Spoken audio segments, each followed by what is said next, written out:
This dynamic can lead to situations when an incident, a statement, or a circumstance can cause a relatively sudden shift in the perception of whether someone is in an in-group or an out-group.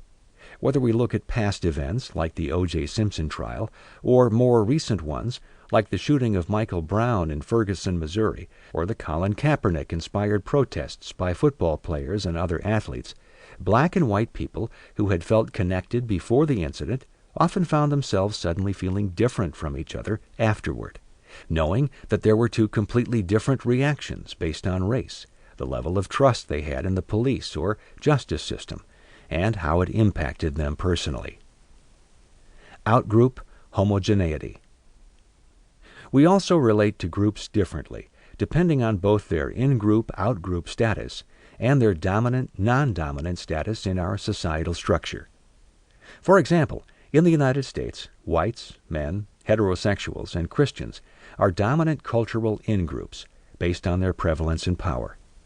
Once people have been labeled as members of an out-group, they tend to be stripped of their individuality. This has been labeled the outgroup homogeneity effect.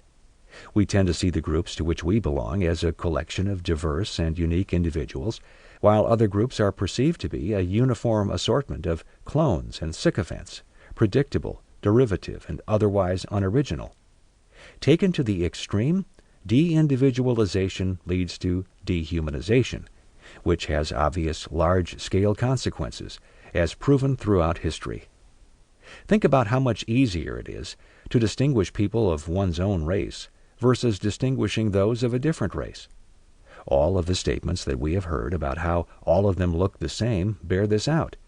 Studies have consistently shown that we attribute greater personal variability to the members of our own in-group, while seeing members of out-groups as largely similar in their personalities, tastes, preferences, and motivations. In one study, 90 sorority members were asked to judge the degree of differences among their own sorority sisters and two other groups. Every single participant judged their own sorority members to be more dissimilar than the members of the other groups. Let's think of this relative to how racial groups are seen in the United States.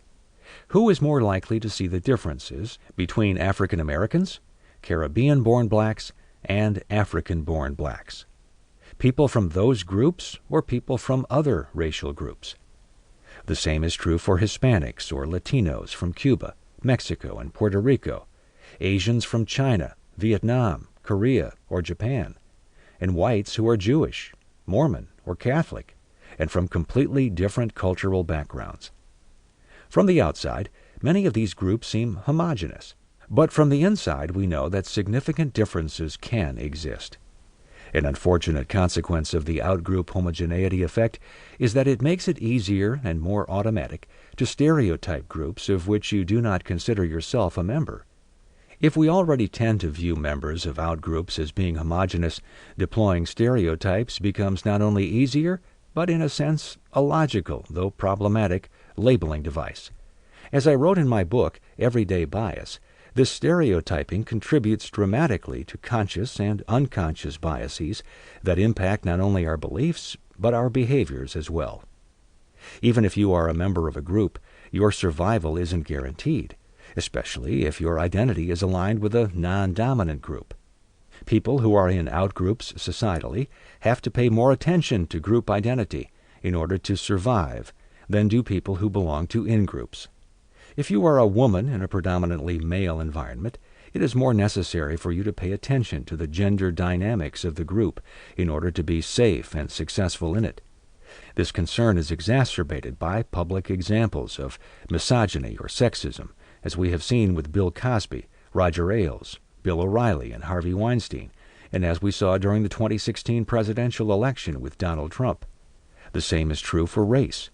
People of color are more likely to be aware of dynamics of race than whites are because they need to be in order to survive and thrive in a white-dominant culture.